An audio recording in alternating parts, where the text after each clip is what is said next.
And now back to your regular programming. If you speak better to yourself. You showed up for probably the dumbest conversation we've ever had on this show. Let's have that smile again. Tell me how that happens. Physically should not happen. Relax.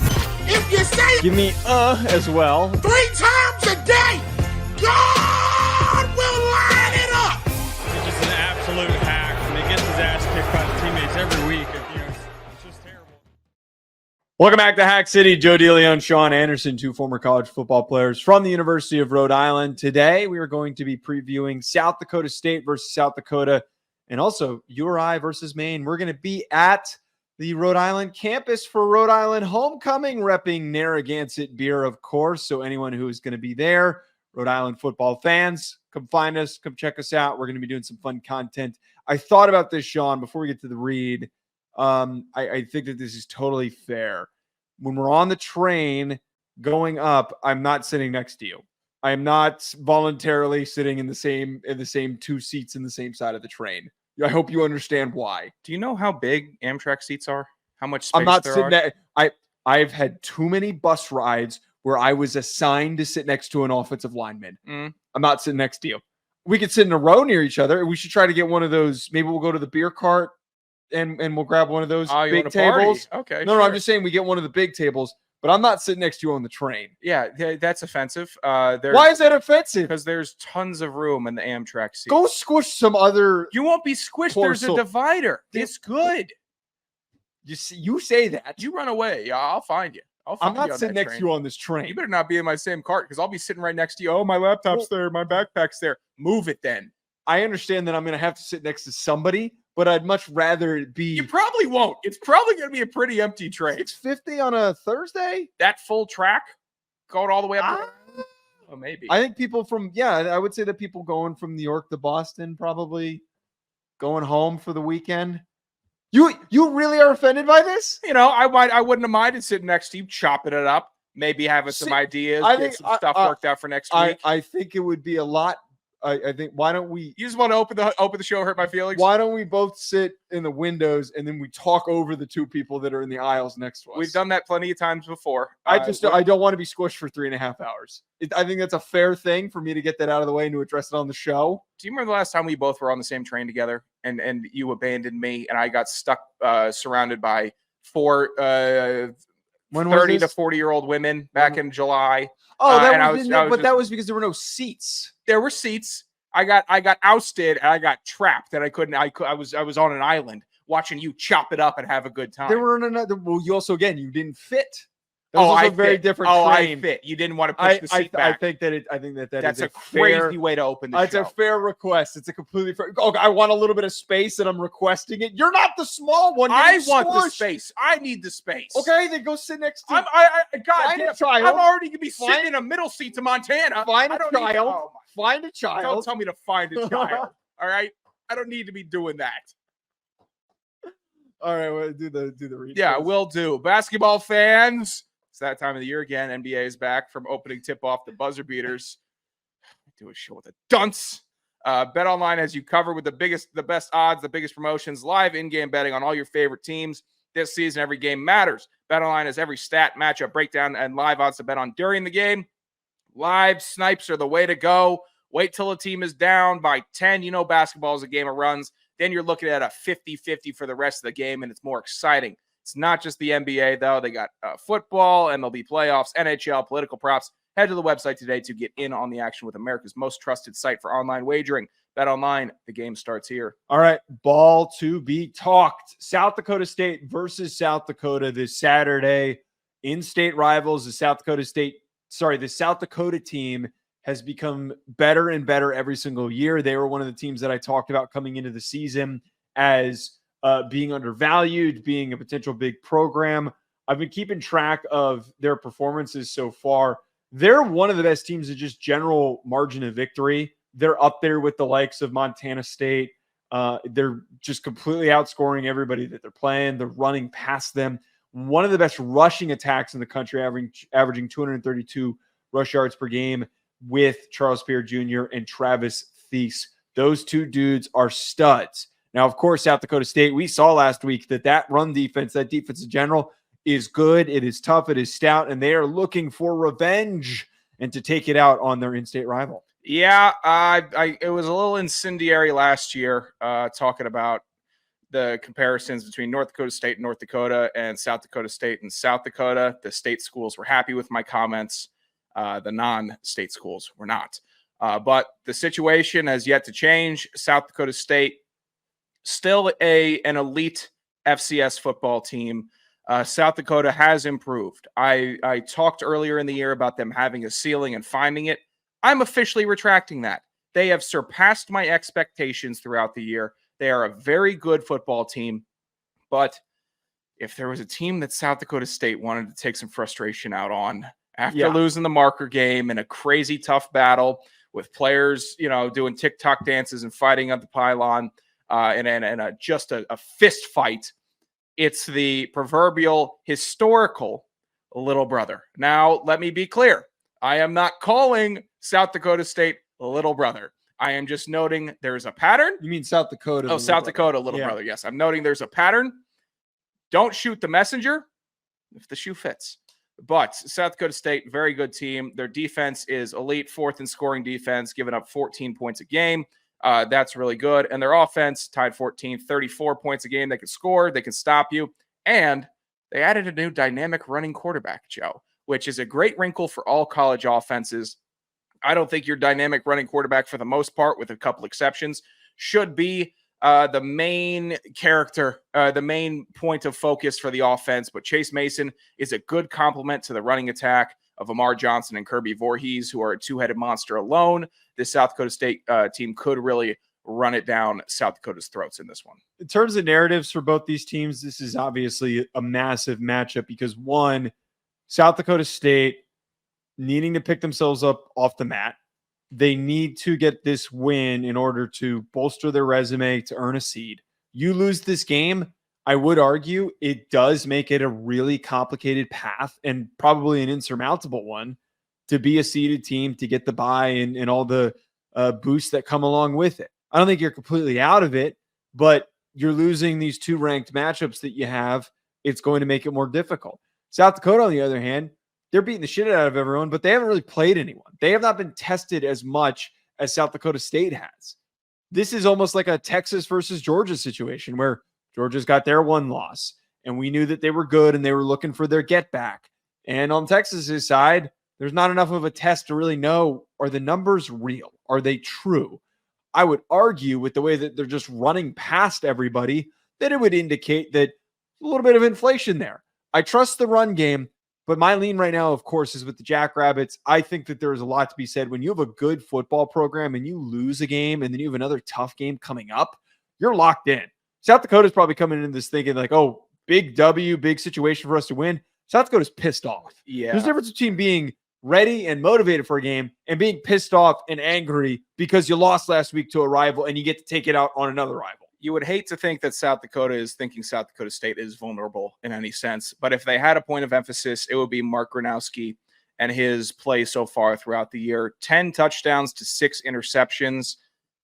I'm not going to be the first to say it, but he needs to protect the ball more. And it's tougher for him this year. He lost a lot of really talented guys, not just talented FCS guys, but NFL caliber players on the offensive line.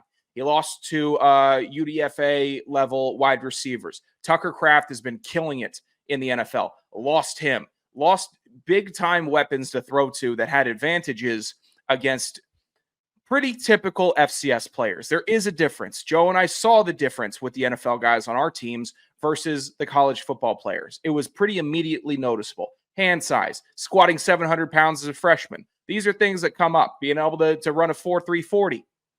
There's differences. So Gronowski eventually throughout this season has to elevate himself and the team around him and start bossing up. Just boss the hell up. I've seen what he can do. I know we gave him a lot of praise last year, and he didn't win the Walter Payton by accident. It wasn't an accident for him to have such a great season. But this year, it's not the same. So if he really wants to make a statement, go out and score some points against South Dakota. Protect the rock, distribute the ball, run a good offense. Absolutely important game for both these squads. Leaning again, and for me is South Dakota State. Who do you think you're going South Dakota State? I'm leaning South Dakota State, but this is not a definitive lean. I'm not saying there's not a chance. There is a chance, but you have to take in fired up factor coming off the marker game. Now for the main attraction, as Maine plays Rhode Island. You knew that was coming. You knew that was coming. That was going to be coming up on the show. Maine is traveling to URI. We're going to be in Kingston for homecoming. This is a big year for Rhode Island. We were planning to go, and we weren't really sure if Rhode Island was going to be living up to this expectation, but they're undefeated in FCS play. Now they kind of feel like the BYU of the FCS right now, because they're kind of getting a lot of luck going their ways. They're not really doing a whole lot exceptionally statistically right now. They're not exactly like dominating a lot of categories. You pull up the tape and you pull up the numbers, you're like, they're kind of just scraping by, and they keep getting the right side of luck, which is a good thing. Yes, about time. It's about damn time. We have always been so painfully unlucky, and the Rams are finally have luck on their side, but it is worth noting this Maine team, they're always looking for a fight. Those dudes in those woods up north, worst stadium that we play in. It's so cold. That hockey stadium is shit. I liked it. Sucks. How did you like I it? thought it was cool. I think it's cool when schools have a devoted hockey stadium. Yeah, but we had to walk across a parking lot to get into the stadium. That wasn't great. Yeah, have better facilities, you losers. Carter Peavy's their big player who's got 1,300 yards and 10 touchdowns. Coming off of big win against Villanova where they dominated them. Is that indicative of who they are? Is it more indicative of Villanova? URI has their own quality offensive production, though, as Malik Grant has been one of the best running backs in the country with 576 rushing yards, 5 touchdowns, and Marquise Buchanan, 32 receptions for 453 and 4 touchdowns. So there's going to be production. There's going to be big turnovers, big plays. I'm hoping that Rhode Island wins and we're not going home sad. Yeah, Grant is a really solid running back, and Buchanan is one of those wide receivers that comes up when you really need him. We've seen Rhode Island have a history of those types of guys. He's a big target. He's really solid. You know what? Did you see the video of Coach Fleming with the fist pump after the UNH win? Did. That's the most amount of energy I've seen him emote ever. That says a lot in a 3-second clip, because like we said on the recap show, first win at UNH since 1995. We had remarkable losses at UNH, and historically during our tenure at Rhode Island, I don't know, you probably called your dad about once a week about the games or something like that. And he went to most of them. By senior year, my dad was saying, your team has found every conceivable way to lose, and you keep on making up new ones. And now they're finding every conceivable way to win this year. And it's good. It's been a really good run, but they're -9 in turnover margin. Literally one of the worst in the FCS. Maine is +3 in turnover margin. There's a lot of things with this team that are paper tiger-esque, and that is one of them. And one of the big emphasis points when we were there, turn the ball over, get turnovers, don't turn it over. It's not how it's going so far, but they're willing wins, which is really good. I'd take a win, a sloppy win over a great loss every single time, and that's what fans are getting out of this team. And the offensive line is holding up well also. Only allowing 9 sacks. Maine's given up 17 sacks on this year. So if the pass rush... And AJ Pena has been one of the most productive defensive ends in the country. He's got 7 sacks on the year and 11 TFLs. We could be seeing an AJ Pena 2-sack game, difference maker, get the third down sacks. Maine's good on third down, 423 conversion percentage on third down. Rhodey's good on it also. So there's a lot of things. If you're looking at URI objectively, you're sitting here, you know what? They have some faults. But this matchup is not totally skewed in Maine's manner. So I think URI definitely has a legitimate shot in this one. Absolutely legitimate shot. To kind of just take a quick look ahead. Who put the RV in front of Maine? Receiving votes. We need to have some conversation with it. Come on, you can't be putting the RV in front of. Okay, I'm referring to that. On the Rhode Island, I pulled up their schedule to look ahead of like what's the final stretch here to close out. And they've got a very favorable final stretch. And on the main game, it says versus RV, where you would put where the ranking was for said team. Can we not? Can we have a little more pride to not put RV on the schedule? They're doing Shane, we love you. But I Shane, feel like it was probably Shane. Shane is a stickler for due diligence, and he is. Come on, man. Receiving votes is not a ranking. It's not. I know it's not a ranking, but I would think that when Rhode Island, here's something. I would think that when Rhode Island has been receiving votes, they have been listed as RV Rhode Island on other sites. So it might just be. I hope not. It might be a common courtesy. Doesn't matter though. Rhode Island is ranked, and they are ranked legitimately. I know you and I have been pretty. I think we do a good job staying unbiased with it. Unlike, I don't hate to get off tangent here. Hey, Montana State fans, get off my jock. I'm an unbiased pollster. And because I put you down at 2, everyone's getting on my ass already when I tweeted my poll out. Loser. You stink. All right. I've been a notably unbiased pollster. I see what I see. And as the North Dakota State win was the biggest win of the year. Calm down. Remaining stretch for Rhode Island, though, this shapes up for them if they beat Maine for them to be in the driver's seat for the CAA. They got Monmouth at home for family weekend. Should we go to family weekend too? I don't want to. That Monmouth is a scary team, man. No, they're not. But Derek Robertson is airing it out this year. Monmouth is legit. Are you not ranking Monmouth? Are you ranking Monmouth Consistently. Where? What? Wait, hold on a minute. In the low 20s.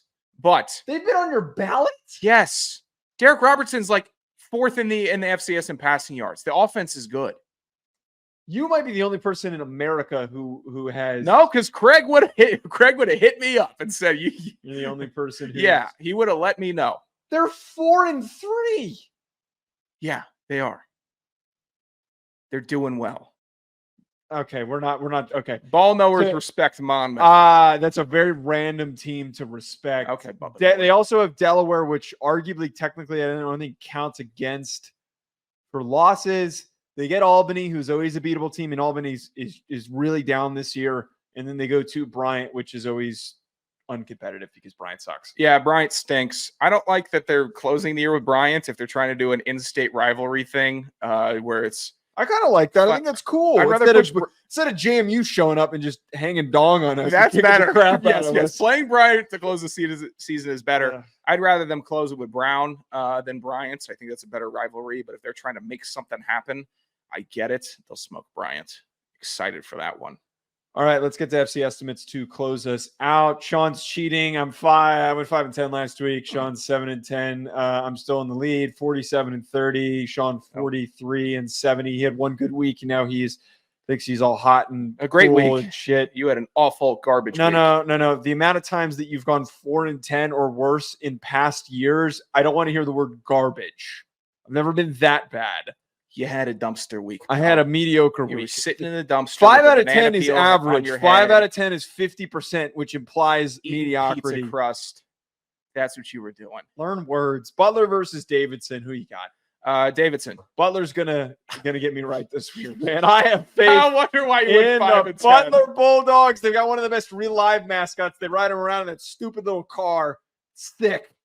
That dude's a badass. I love that dog. You've not seen this dog? No, I haven't seen the Butler mascot. All right, Joe's queuing this thing up right now for me. So they put him in a motor vehicle? Yeah, they put him in like a little toy car. So let's see if he's got any reels posted of him in the car. Why would this college? Oh, here we go. Oh, okay. That's awesome. I like that. Hell yeah. Oh, yeah, getting He's after running out him. the football team. Wait, let's see. There's another one. It's a Wait. good-looking bulldog. Look at him. I like. Look at him. Okay, I really like the Butler Bulldog in a car. That's pretty good. I mean, it's the best bit in the FCS. There's so many videos of him in this car. Do you understand how this is my whole TikTok feed is this dog and then the husky from Washington and then the dog from UConn, and I'm just sending it to my girlfriend. Are there any other videos of him in there? All right, we're getting off track. Yeah. Let's get back to Towson versus Monmouth. Who you got? Monmouth. Respect Towson, brother. What are we doing here? You're on this. Respect Monmouth. You moved to New Jersey and suddenly you're this, you're this big Monmouth. You ranked supporter. Butler because of a dog in a car. Give me a break. I don't want to hear that. That is blasphemous. Not the reason. Towson has more impressive performances this year. Monmouth hasn't beat anyone. They're 4-3. It's a fake 4-3. Maine versus URI. URI. Rhode, although we're perfect on did it again. I did it last week. I did it last week. Did it 2 weeks in a row. Princeton versus Harvard. Harvard. I'm going to take Harvard as well. Western Carolina versus Mercer. Mercer, praying they just burned the tape from the last game. He's going to show up outside of I your know. bedroom I door. really He don't. has our address. I know. He has our address, Sean. We locked the door. Sean is saying some very negative things. That's crazy. I'm just kidding. William and Mary versus Stony Brook. See, this is where you just handed me picks here. Stony Brook. Stony Brook sucks. They don't suck. You're giving juice to no-name dog SCAA They teams. don't suck. They don't suck. And this is a Give game me the that tribe. William and Mary would love to lose this game. You know that. Random shout. When we played William and Mary, I remember we were getting dunked on and we got scored on, and I came out for an extra point. And one of the defensive linemen was asking us trivia questions. Like he was just, could you imagine a more disrespectful thing to do? Like he was asking us. Did you answer them, smarty pants? I think I actually did. And I think that the guards got mad at me because no wonder you're not in the group chat. I wonder why. I was having a good time. You're mixing it. Yeah, and nobody else is. Long snapper can always have a good time. Versus, yeah, we're punting a lot. I was getting out there. McNeese versus Nichols. Not a good thing. Nichols. McNeese. Incarnate Word versus Sela. Incarnate Word, even though Sela is very hot. I also ranked them this week. Give me Hewitt. Is that how you pronounce that? Hewitt. Is that how you do that? I would go you. No, I think there's a little bit accentuation on the W. Hewitt. Ending with it. I don't know many words that end with it. Just a sharp W that have the I'm adding it. Okay. South Dakota versus South Dakota State. South Dakota State in this one. Give me the Jackrabbits. Eastern Washington versus Idaho. Ewu. Give me the Potato Bandits. I don't know why you're picking Ewu. I don't know why you're picking Idaho. Ewu. Ewu. No way. Okay. Give me Idaho. At Joe DeLeone. At Sanderson. Taping late. Not even 10 yet. 5-star review if you enjoy listening. Drop us a comment below. Let us know what you think. We'll talk to you folks later. Go sports. I don't know.